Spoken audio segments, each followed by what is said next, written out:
Sugatan ang isang lalaki sa Malabon City matapos barilin ng kanyang kainuman. Arestado ang suspect na tumangging magbigay ng pahayag.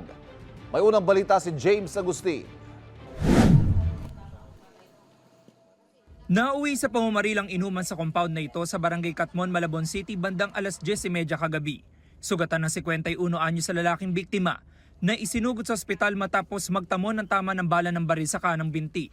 Bigla na lang tumakbo siya sa loob nila tapos binaril niya yung asawa ko, inakap po yung asawa ko.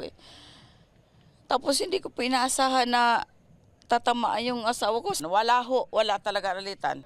Sa imbestigasyon ng pulisya, lumalabas sa magkakilala at naninirahan sa iisang compound ng sospek at biktima. Itong victim at suspect ay nagiinuman sa isang bahay.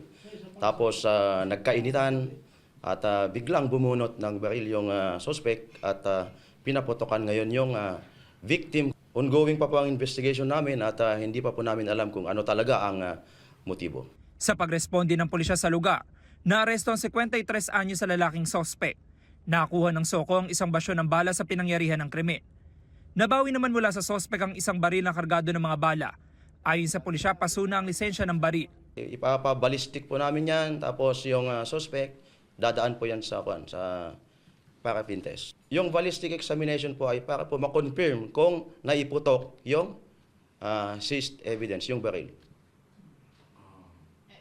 Yung paraffin test naman po, para makita po kung may gunpowder doon sa kamay ng suspect. Nasa kustudiyan na ng pulisya ang sospek na tumangging magbigay ng pahayag.